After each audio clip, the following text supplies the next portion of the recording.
di sebuah kota kecil yang jauh dari pusat keramaian. Terdapat sebuah desa yang masih alami, hijau, tenang, dan terasa seperti tempat di mana waktu berjalan lebih lambat. Di desa inilah Wulan tinggal, seorang gadis 20 tahun yang ramah dan dikenal baik oleh tetangga-tetangganya. Rumah Wulan berada di pinggir desa, sebuah rumah kayu kecil dengan atap genteng merah yang sudah tua, namun selalu tampak bersih. Halamannya sederhana, hanya beberapa pot bunga hasil tanamannya sendiri.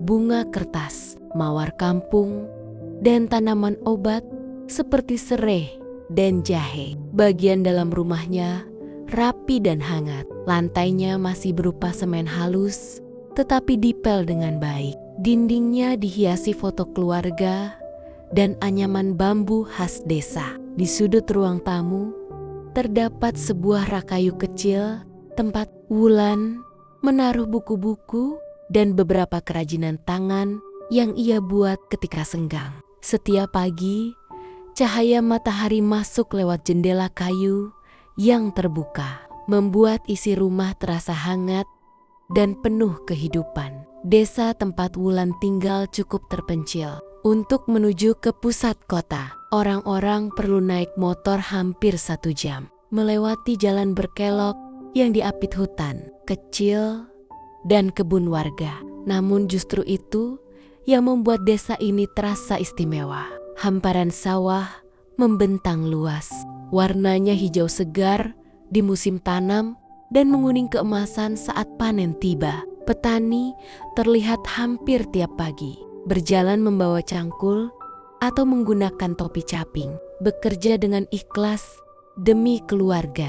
Suasana desa begitu damai. Angin selalu membawa aroma padi, tanah basah, dan rumput liar. Burung-burung berkicau dan suara gemericik sungai kecil bisa didengar dari kejauhan. Warga desa ini hidup dari hasil sawah, kebun, dan peternakan kecil. Banyak pemuda yang merantau ke kota besar untuk bekerja di pabrik atau berdagang. Hanya beberapa yang masih tinggal membantu orang tua mereka di ladang. Meski sederhana, warga desa sangat ramah.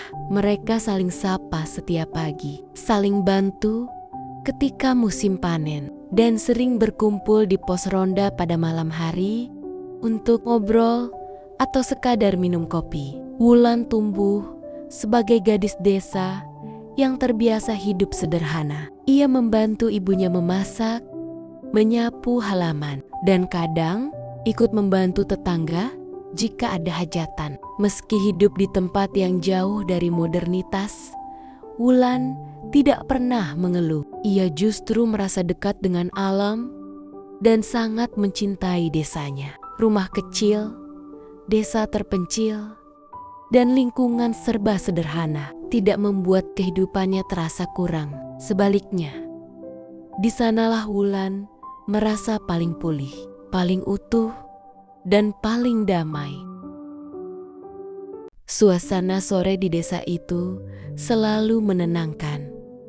Angin membawa aroma padi muda, suara burung pulang ke sarang, dan langit perlahan berubah menjadi keemasan. Di dapur rumah kecil itu, Wulan sedang membantu ibunya, Bu Surti, mengulek bumbu untuk makan malam. Namun sore itu, suasana terasa sedikit berbeda. Bu Surti beberapa kali melirik putrinya, seolah ingin menanyakan sesuatu yang sudah lama ia simpan di dalam hati. Akhirnya Bu Surti membuka suara. "Wulan, ibu mau nanya sesuatu." Wulan menghentikan gerakan tangannya, menatap ibunya dengan lembut. "Iya, Bu, ada apa?"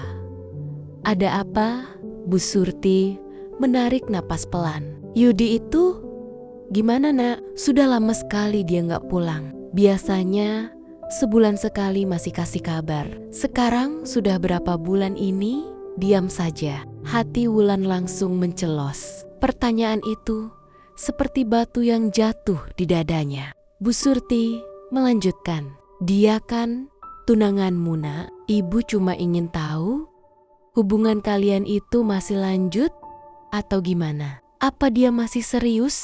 Wulan terdiam, matanya berkedip cepat, menahan sesuatu yang sejak lama ia sembunyikan. Sejak 3 bulan lalu, komunikasi Wulan dengan Yudi terputus. Teleponnya tak aktif, pesan tak pernah dibaca, nomornya seperti hilang. Awalnya Wulan berpikir Yudi hanya sibuk bekerja, tapi semakin lama ia mulai takut. Takut kehilangan, takut kecewa, takut harus menjelaskan kenyataan yang bahkan ia sendiri belum mengerti. Wulan menelan ludah sebelum menjawab. HP Mas Yudi mungkin rusak, Bu. Mungkin dia sibuk kerja di kota. Jawabnya pelan. Suaranya bergetar sedikit. Bu Surti memperhatikan wajah anaknya yang tampak gelisah. Wulan, kamu serius nggak apa-apa? Ibu lihat kamu akhir-akhir ini sering melamun. Ada apa, Nak? Wulan tersenyum kecil, memaksa sekuat tenaga. Nggak apa-apa, Bu. Wulan cuma, kangen aja. Mas Yudi pasti baik-baik aja. Namun hatinya berkata lain. Ia merasa seperti membohongi ibunya dan dirinya sendiri. Malam itu, setelah ibunya tidur, Wulan duduk di teras rumah, ditemani lampu minyak kecil. Angin malam berhembus lembut, tetapi hati Wulan terasa berat. Ia membuka HP-nya, membuka chat dengan Yudi. Scroll ulang percakapan terakhir mereka yang sudah begitu lama tak bersambung. Ia menekan tombol telepon. Seperti biasa, nomor tidak dapat dihubungi. Wulan memeluk lututnya, menatap langit gelap di atas desa. Yudi, kamu di mana? Kenapa kamu hilang? Bisiknya, entah marah, sedih, atau khawatir. Ia sendiri tak bisa membedakannya lagi. Hari itu, matahari sudah condong ke barat ketika seorang laki-laki asing datang ke rumah kecil Wulan. Rumah itu sepi, hanya ada Bu Surti yang sedang menyapu halaman. Laki-laki itu berpakaian rapi, membawa bingkisan di tangan, dan tampak gugup. Permisi, Bu, saya ingin bertemu dengan Wulan, katanya sopan. Bu Surti mengangkat wajahnya, sedikit heran. Wulan lagi kondangan di kampung sebelah. Ada perlu apa, Nak? Laki-laki itu menelan ludah, lalu memberanikan diri. Perkenalkan, Bu, nama saya Dikin. Saya anak Pak Hasan. Saya kesini berniat untuk mengenal Wulan lebih dekat dan saya ingin serius. Bu, saya ingin melamar Wulan.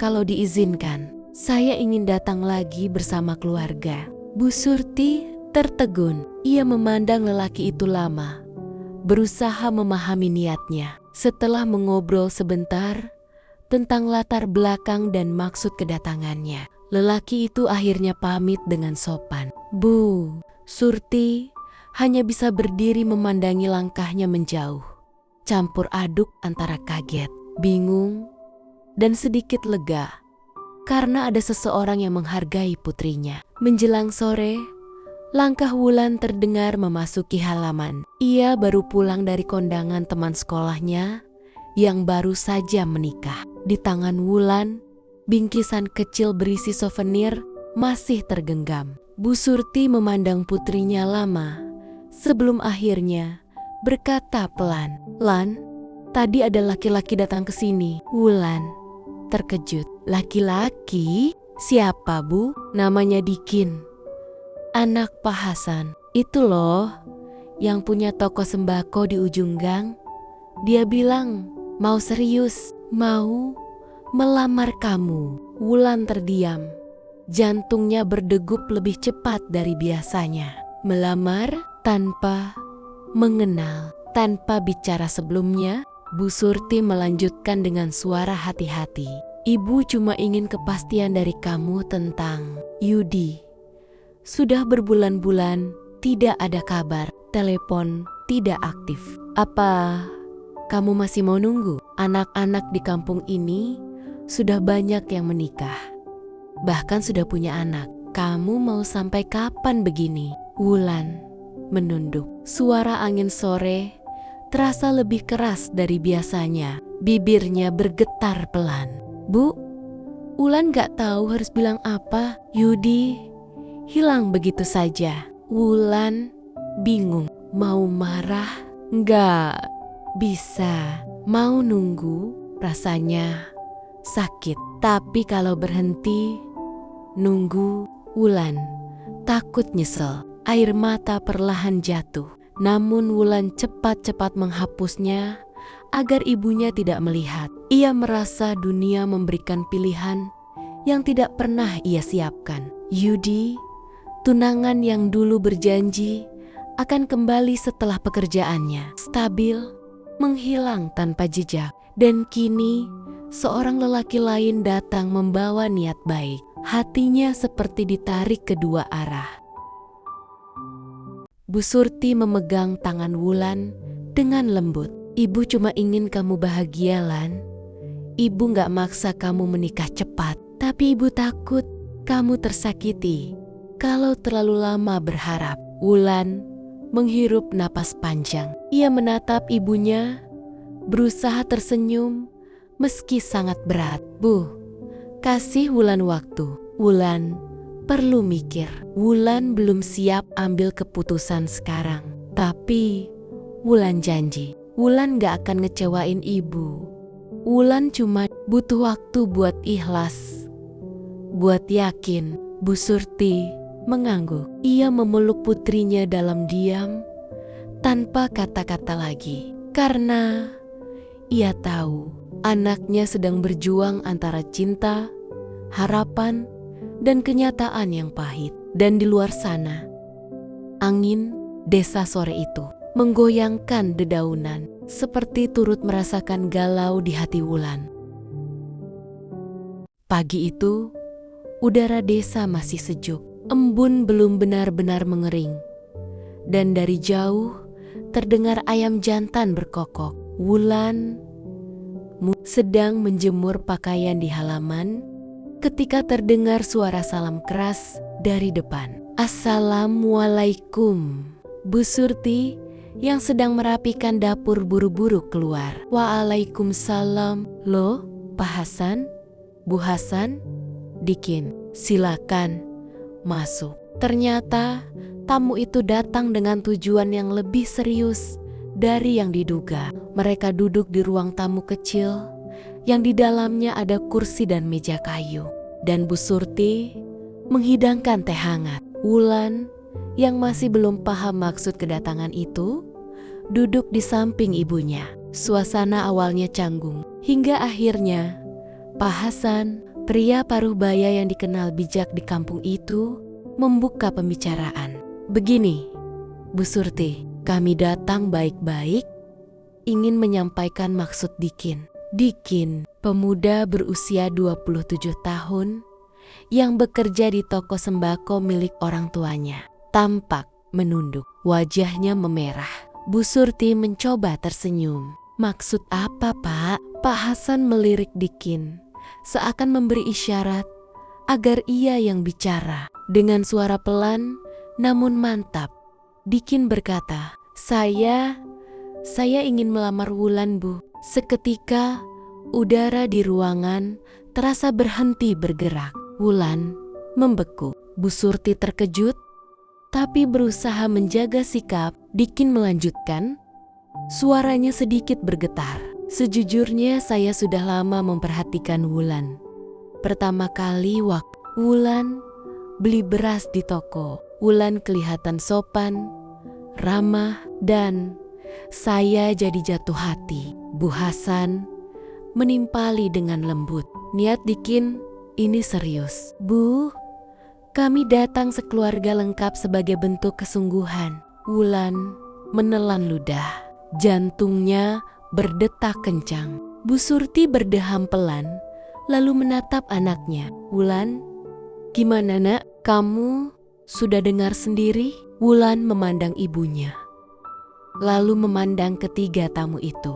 Wajahnya sulit dibaca, antara bingung, khawatir, dan tidak nyaman. Maaf Pak, Bu, Mas Dikin, suara Wulan hampir bergetar. Saya sebenarnya sudah punya tunangan. Ruangan seketika hening, bahkan suara ayam dari luar tidak terdengar. Pak Hasan mengangguk pelan. Kami dengar kabar itu, tapi juga dengar kalau tunangannya sudah lama tak ada kabar. Bu Surti terdiam. Kata-kata itu menampar kenyataan yang ia sendiri takut hadapi. Wulan menunduk semakin dalam. Yudi, tunangannya, sudah berbulan-bulan tak bisa dihubungi. Nomornya tidak aktif, pesan tak dibalas, kabar hilang begitu saja.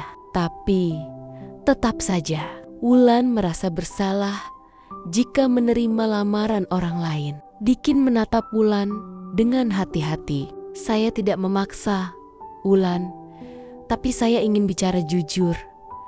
Saya ingin membangun rumah tangga dengan orang yang saya cintai. Kalau kamu masih ingin menunggu tunanganmu, saya bisa mengerti. Tapi saya datang karena ingin jelas, bukan ingin mengganggu. Wulan menutup mulutnya dengan tangan. Air matanya hampir jatuh, tapi ia tahan.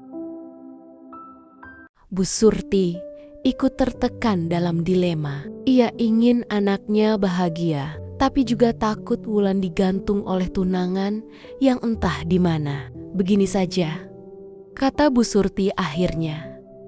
Suaranya tenang, meski hatinya kacau. Beri kami waktu untuk memikirkan semuanya. Ini bukan keputusan kecil. Pak Hasan mengangguk. Tiga tamu itu berpamitan dengan sopan. Setelah pintu tertutup, Wulan jatuh terduduk di samping ibunya. Ibu, Wulan bingung, katanya lirih. Bu Surti memeluk bahu anak gadisnya. Ibu mengerti.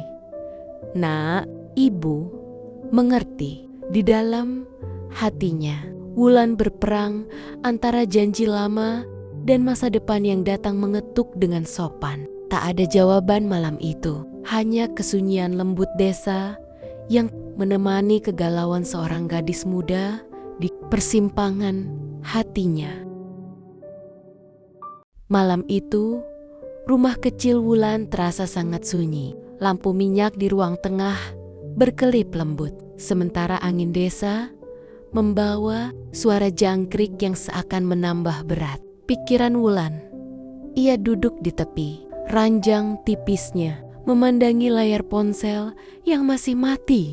Tidak ada satupun pesan, tidak ada telepon, tidak ada kabar dari Yudi. Sudah 3 bulan ia mencoba menghubungi tunangannya, namun nomor itu selalu tidak aktif. Tidak ada informasi dari teman-teman Yudi, tidak ada kabar dari keluarganya. Wulan menutup wajahnya dengan kedua tangan. Ia lelah menunggu, tapi belum siap melepaskan. Namun di sisi lain ada Dikin yang datang dengan niat baik, memperjuangkan Wulan dan bertemu keluarganya. Hatinya terbelah dua. Ibu Surti mengetuk pintu kamar pelan. Wulan, ibu boleh masuk. Wulan mengangguk. Ibunya duduk di sisinya, mengelus bahunya dengan lembut. Lan, ibu tahu kamu bingung, tapi hidup itu harus dijalani, bukan ditunggu tanpa kepastian. Wulan menunduk, suaranya bergetar. Tapi Bu, Wulan takut Yudi tiba-tiba pulang, takut dia marah, takut Wulan dianggap enggak setia. Ibu Surti menghela napas dan tersenyum sendu. Setia itu untuk orang yang juga menjaga. Kalau dia sayang sama kamu, dia enggak akan hilang tanpa kabar selama ini. Kata-kata itu menghantam hati Wulan dengan lembut tapi tegas. Keesokan harinya, seorang teman lama Yudi, Bang Joko, datang ke desa. Ia secara tidak sengaja bertemu Wulan di warung. "Lan, kamu masih nunggu Yudi ya?" Wulan terkejut. "Bang, iya bener, ada kabar?" "Yudi?" Bang Joko menatapnya dengan kasihan. "Lan, Yudi itu, dia memang bekerja di kota. Tapi dia sudah pindah kontrakan, pindah tempat kerja. Dan katanya sekarang sudah punya pacar baru." "Maaf, aku kira kamu sudah tahu." Hati Wulan seakan berhenti berdetak. Dunia yang ia pegang erat selama ini runtuh begitu saja. Malam harinya, Wulan duduk bersama ibunya di ruang tamu. Tidak ada air mata lagi. Yang tersisa hanya kelegaan yang aneh dan sedikit luka yang perlahan sembuh. "Bu," Wulan berbicara pelan tapi mantap. Wulan sudah tahu jawabannya. Wulan tidak mau menunggu orang yang sudah tidak memilih Wulan. Ibu Surti menatap anaknya dengan mata berkaca-kaca. Bukan karena sedih, tetapi karena bangga. "Terus, soal Dikin bagaimana?" tanyanya halus. Wulan tersenyum tipis. Wulan tidak mau terburu-buru, tapi Wulan bersedia mengenal Dikin dulu. Pelan-pelan, kalau memang jodoh, pasti dimudahkan. Ibu Surti memeluk anaknya erat. Untuk pertama kalinya setelah sekian lama, beban itu terasa lepas dari pundak Wulan. Beberapa hari kemudian, Wulan membalas pesan Bu Hasan dengan sopan, meminta waktu untuk mengenal Dikin lebih jauh tanpa janji apapun. Keluarga Dikin senang, tapi mereka menghormati keputusan itu. Dikin pun mengangguk penuh pengertian. Ia mau menunggu, mau mengenal, dan tidak memaksa. Dan Wulan, untuk pertama kalinya setelah lama menunggu tanpa kepastian, ia merasa dirinya berharga. Ia mulai belajar bahwa cinta bukan hanya soal menunggu, tapi soal menghargai diri sendiri. Dan menunggu seseorang yang tidak menghargai arti kehadiranmu itu menyakitkan. Setia itu baik, tapi menghargai diri sendiri jauh lebih penting. Ketika satu pintu tertutup, Tuhan sering membuka jalan lain yang jauh lebih baik.